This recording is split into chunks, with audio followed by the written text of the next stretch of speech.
रोहिणी की FSL lab में polygraph test के लिए लाई थी।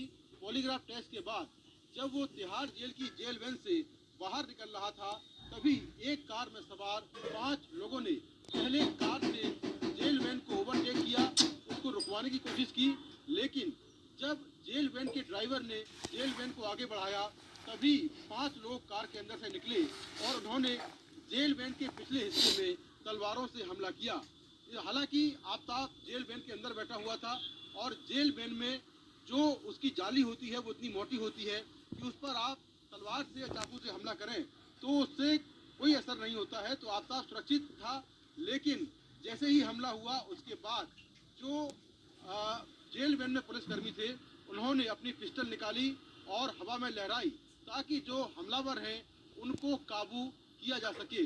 सबसे खास बात यह है कि जब ये हमला हुआ तब एफएसएल रोहिणी कोर्ट के बाहर जो लोकल पुलिस थी वो मौजूद नहीं थी, जिसके चलते हमलावर तलवारों से लैस होकर वहां पर आए और जेल वैन पर हमला कर दिया। ये पूरी घटना 3 से 4 मिनट हुई। उसके बाद जो जेल से जो दिल्ली पुलिसकर्मी थे वो आफ्ताब को लेकर वहां से निकल गए और आफ्ताब हालांकि सुरक्षित था, लेकिन जो हमलावर थे उन्होंने मीडिया के कैमरों के सामने ये कहा कि वो हिंदू सेना से हैं और जिस तरह से आफ्ताब ने एक हिंदू लड़की को टारगेट किया है जिससे वो हाथ हैं और इसके चलते उन्होंने ये हमला किया है। पुलिस ने इस मामले में 2 लोगों को डिटेन किया है, एक का नाम कुलदीप ठाकुर है और दूसरे का नाम निगम गुज्जर है। दोनों ही गुरुग्राम के रहने वाले हैं और खुद को हिंदू सेना से जुड़ा हुआ बता रहे हैं। हालांकि पुलिस उनके दावों को वेरीफाई कर रही है। पुलिस इस मामले में जो बाकी के 3 आरोपी हैं उनकी तलाश कर रही है। पुलिस इस पूरे मामले को लेकर सख्त कानूनी कार्रवाई करने जा रही है।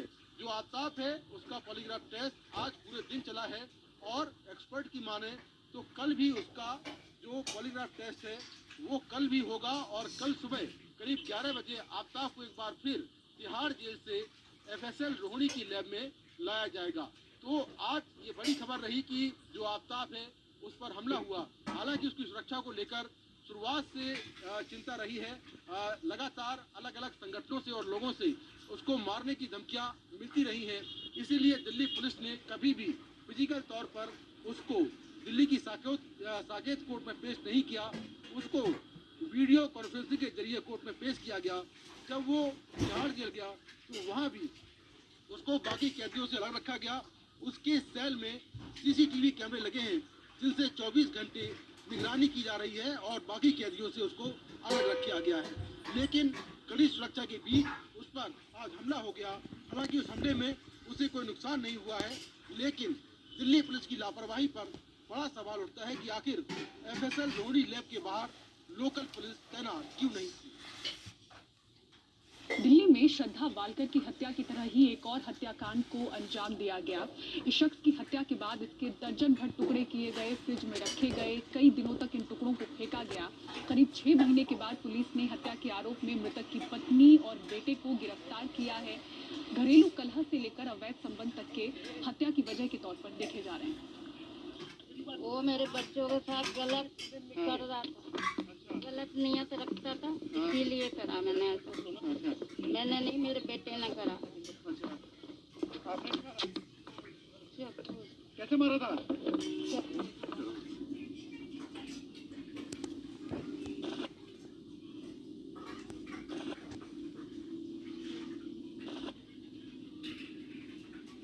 दिल्ली पुलिस की क्राइम ब्रांच की गिरफ्त में 47 साल की पूनम और उसका बेटा दीपक, इनको 52 साल की अंजन दास की हत्या के आरोप में गिरफ्तार किया गया है। अंजन दास की हत्या का मामला बिल्कुल श्रद्धा वालकर जैसा है। सब मिला के इस प्रकार का माहौल बना हुआ था कि इससे परेशान थे। उन्होंने कहा और कोई उपाय नहीं है, इसको इस तरह से इसका मर्डर करें ताकि हमारे पे कोई बात ना आए। तो इन्होंने इसको रात में शराब पिलाई, 30 तारीख की रात को गोलियां मिलाई उसमें, तो ये बेहोशी की हालत में आ गया, तब इसको मार दिया। फिर इसको बॉडी को इन्होंने छोड़ दिया एक दिन। जब वो खून वगैरह सब साफ हो गया फिर इन्होंने बॉडी के टुकड़े किए, उसको काट के दराती टाइप का जो डैगर होता है और फिर उसको फ्रिज में रखा। फिर एक एक करके टुकड़े इन्होंने जो भी सुनसान जगह थी वहाँ पे। जून के महीने में पुलिस को पांडव नगर और आसपास के इलाकों में एक शव के कई टुकड़े मिले।